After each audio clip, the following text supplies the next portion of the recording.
जय माता दी, नमस्कार, सुस्वागतम। कैसे हैं आप सब। महाशिवरात्रि आ रही है। वैसे तो शिवरात्रि हर महीने आती है, लेकिन फागुन मास पे जो महाशिवरात्रि का जो ये पर्व है, ये बहुत ही बड़ा मनाया जाता है। हर शिव मंदिर में भक्तों की आपको बहुत ही ज़्यादा भीड़ देखने को मिलती होगी। जहाँ मैं आज खड़ी हूँ, इस मंदिर में भी अगर आप शिवरात्रि पे देखेंगे तो हजारों भक्तों की भीड़ यहाँ पे होती है। सांस लेने की भी जगह नहीं होती। क्यों ना हो, क्योंकि भगवान भोलेनाथ को प्रसन्न करना हमारे शास्त्रों में भी बहुत ही सरल बताया गया है, यानी कि बहुत ही आसान है भोलेनाथ को प्रसन्न करना। थोड़े से चढ़ावे से ही वो खुश हो जाते हैं। मन में श्रद्धा हो और ऐसी चीज़ चढ़ाओ जो उन्हें प्रिय हो, और ऐसी इस्तेमाल ना करो जो उन पे ना चढ़ाई जाए, तो भगवान भोलेनाथ आपकी हर मनोकामना पूरी करते ही करते हैं। तो कुछ ऐसी ही चीज़ें लेकर आज मैं आपको बताऊंगी। फूल और पत्तियों का एक विशेष महत्व होता है इस महाशिवरात्रि पर चढ़ाने का। तो वो कौन से फूल और पत्तियां हैं जिनको अगर हम चढ़ाते हैं भगवान भोलेनाथ पर, तो इसका एक अलग ही प्रभाव आता है आपके जीवन में। आपकी लाइफ में जो चेंजेस आते हैं वो एक अलग ही चेंजेस आते हैं, जिनका आपको असर देखने को मिलेगा अगर आप ये सारी चीज़ करते हैं तो। जैसे भांग धतूरा भोलेनाथ पर चढ़ाया जाता है, ये तो आप सभी जानते हैं, लेकिन इससे भी अलग वो कौन सी चीज़ें हैं जो भोलेनाथ पर चढ़ाई जाएं तो वो आपकी ऐसी मनोकामना पूरी करेंगे जो शायद आपके किसी और उपाय करने से ना हुई हो। क्यों? क्योंकि इस महाशिवरात्रि को जो फागुन मास में आती है, इसको एक बहुत ही स्पेशल बताया गया, और ये स्पेशल होती भी है क्योंकि इस पर अगर आपने भोलेनाथ को प्रसन्न कर लिया ना, तो आपके बल्ले बल्ले है, आपके वारे न्यारे हैं। आपकी मनोकामना पूरी करने से कोई नहीं रोक सकता। तो आइए बात करते हैं उसी विषय पे कि हमें कौन सा फूल चढ़ाना चाहिए और कौन सा नहीं चढ़ाना चाहिए। सबसे पहले बात करते हैं शमी के फूल की। शमी का एक फूल होता है, क्योंकि शमी का पौधा भगवान शिव को बहुत प्रिय है। आपसे मैंने पहले भी बताया है कि शमी का पौधा अगर आप भगवान शिव पर चढ़ाते हैं, शमी का फूल, क्योंकि शमी का पौधा शिव को बहुत प्रिय है, मैंने आपको पहले भी बताया है। तो शमी का फूल चढ़ाने से आपके घर में धन दौलत की कमी नहीं रहती। आप पे कोई मुसीबत आ जाती है तो वो आपकी दूर होती है। तो ये फूल आपको भगवान शिव पर महाशिवरात्रि के दिन ज़रूर चढ़ाना चाहिए। अगर आप अविवाहित हैं और किसी जीवन साथी की तलाश में हैं, तो आपको क्या करना है? आपको करना है कि भगवान शिव को जो प्रिय बेला के फूल होते हैं वो आप अर्पण करें। आपने देखा होगा, बेला होती है एक प्रिया बेला, उसके फूल आप भगवान शिव पर चढ़ाएं, तो इससे जो आपको जीवन साथी नहीं मिल रहा था, वो जीवन साथी मिलने लगेगा।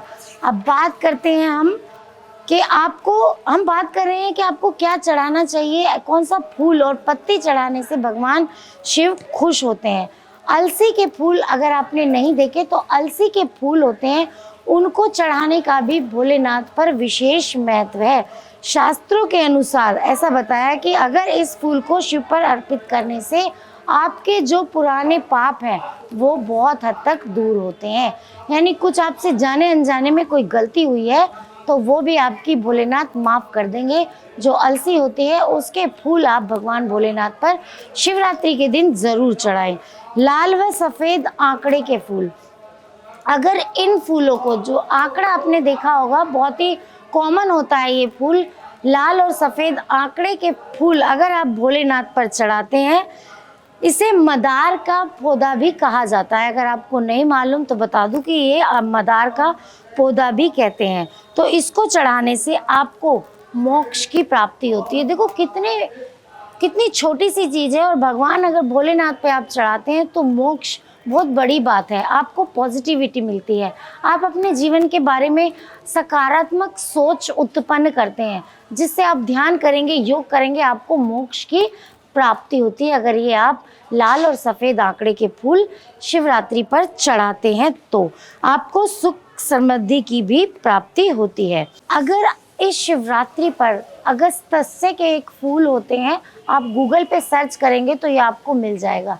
इसके फूल अगर आप चढ़ाते हैं तो आपको जीवन में मान सम्मान, गवर्नमेंट से रिलेटेड कोई वर्क, आपकी वृद्धि, जो आपको मान सम्मान नहीं मिल रहा सोसाइटी में, कोई आपकी बात नहीं सुनता, तो वो आपको मिलने लगेगा। इसी पुष्प के पौधे के नीचे अगस्त्य ऋषि ने बैठकर पूजा की थी, इसीलिए इन्हें अगस्त्य के फूल कहा जाता है। अगर आपको नहीं पता तो आप ये गूगल पर सर्च कर सकते हैं या मुझे भी कॉल करके आप पूछ सकते हैं। लेकिन अगर आप इसे चढ़ाते हैं तो आपकी मनोकामना तो पूरी होगी ही, लेकिन जो सोसाइटी में मान सम्मान, आपके गवर्नमेंट से रिलेटेड वर्क इससे बनने लगेंगे, क्योंकि शिवरात्रि पर किया गया कोई भी उपाय आपका बेकार नहीं जाता।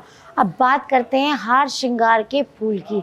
हार श्रृंगार का पौधा अगर आप घर में भी लगाते हैं, बहुत प्रिय है भगवान शिव को। और शिवरात्रि पर अगर हार श्रृंगार का पौधा फूल आप भगवान भोलेनाथ को चढ़ाते हैं, तो क्योंकि हार श्रृंगार के फूलों को पारिजात या शिवली का फूल भी कहते हैं। ये फूल वाइट कलर का होता है, सफ़ेद रंग का।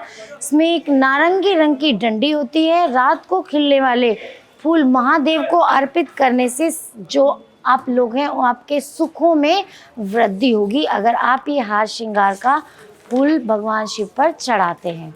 बात करते हैं धतूरे की। आप सभी ये तो जानते ही होंगे कि धतूरा भगवान शिव को बहुत प्रिय है। इसके फल या फूल ये शिव पर विशेष रूप से चढ़ाया जाता है। तो धतूरे के फूल के साथ भगवान शिव को धतूरा भी चढ़ाया जाता है। तो शिवरात्रि पर धतूरे के फूल भगवान शिव पर चढ़ाने से भगवान आपको जल्दी ही संतान सुख की प्राप्ति देते हैं। ये बहुत से लोग जानते हैं, क्योंकि ज़्यादातर लोग भगवान शिव पर भांग और धतूरा ज़रूर चढ़ाते हैं। ये भी आप लोगों को चढ़ाना चाहिए। इससे अगर आपकी संतान नहीं हो रही या उसमें कोई विलम्ब हो रहा है, देरी हो रही है, तो वो आपको जल्दी ही शुभ समाचार उसका मिलेगा। अगर आपके दुख दरिद्रता आ गई है, आपको दुख दरिद्रता दूर करनी है, तो आपको शिवरात्रि पर जूही के फूल चढ़ाने चाहिए। जूही के फूल से भगवान शिव की पूजा करें। भगवान भोलेनाथ बहुत ही प्रसन्न होते हैं जूही के फूलों से। कुछ चीज़ों का हमें पता होता है, जैसे भांग धतूरे का पता है, शहद का अभिषेक, जल का अभिषेक और गंगा जल से अभिषेक, और लेकिन फूल और पत्तियां हमें किसकी चढ़ानी चाहिए, कुछ चीज़ों का हमें पता होता है, लेकिन कुछ चीज़ों का हमें पता नहीं होता। तो इसी विषय पर ये वीडियो आपके लिए थी कि आपको क्या चढ़ाना है और क्या नहीं चढ़ाना है। तो अगर आपको भगवान शिव का हमेशा के लिए आशीर्वाद चाहिए, तो आप भगवान भोलेनाथ पर चढ़ाइए चमेली के फूल। ये भी भोलेनाथ को बहुत ही प्रिय हैं। आपके घर में अगर जूही के फूल चढ़ाते हैं तो आपके घर में धन की कभी भी कमी नहीं रहेगी।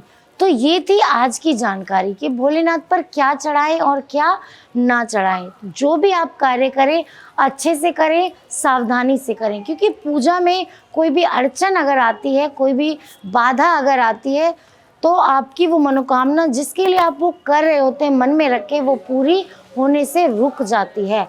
तो आपकी वो ना रुके, अच्छे से पूजा हो, अच्छे से आपका अभिषेक लगे। तो इसलिए आपको ये सारी चीज़ें करनी है। अगर कुछ वीडियो में समझ ना आए तो मेरे माध्यम से आप मुझसे ज़रूर कॉल करके पूछ सकते हैं। तो अब तक के लिए इतना ही। मिलती हूँ आपको अगली वीडियो में शिवरात्रि के एक नए विषय के साथ। तब तक के लिए नमस्कार।